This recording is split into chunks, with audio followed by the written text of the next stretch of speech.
So kuanzia time hii Ibra na maana yuko msanii huru, anaruhusiwa kufanya mbanga zake zote za muziki nje ya Konde Gang.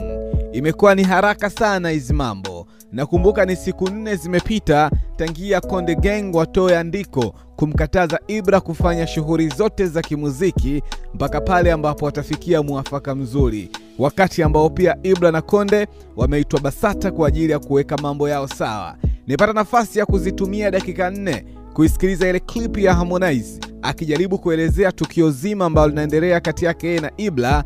Nimesikiliza sana ile clip, lakini kuna baadhi ya vitu nimekuja kugundua. Kwanza, Konde Boy ni mtu ambaye hataki kuamini kama yeye pia yuko na makosa katika hii situation. Ukimsikiliza Ibra, ukimsikiliza Konde, kuna wakati hao jamaa akawa na kuchanganya hivi, sijui unaelewa vizuri, lakini mwisho wa siku Konde anakiri kwamba Ibra kuna baadhi ya vitu alikosea wakati wa kuzungumza kwenda kwenye public, au so bana. Lakini unasahau pia Konde huyo alikuwa anafanya battle na Ibra, naye kuna vitu vibaya pia alizungumza vya Ibra kwenye hiyo public. Kwa hiyo kuna namna pia watu wote walikuwa na makosa, ama ndio ile kauli mkubwa wako say wewe usinichukulie poa. Lakini pia kingine kizuri ambacho nimekuja kuona ni heshima kwa Konde ni kumruhusu mshikaji asepe kilo safi kabisa. Nilikuwa nafikiria bilioni 1. Oya, bilioni 1 ni nyingi sana wewe. Nimesikia baadhi ya watu wakichambua sana bilioni 1 na wengi wakikiri kwamba Ibra alikuwa anastahili kabisa kumwachia bilioni 1 Konde Boy pale ili aweze kusepa. Oya, bilioni 1 mingi sana wewe. Anza kuhesabia shilingi 1000 mpaka bilioni 1. Alafu tagundua ni pesa mingi sana. Alafu wengi walikuwa wamekaa kwenye hizo mic wanaizungumzia bilioni 1 ni watu ambao inawezekana hata milioni 10 tu kwao kuishika inaweza kawa ni historia. Alafu wanaizungumzia bilioni 1 kirahisi kwamba Ibra amwachie Konde pale.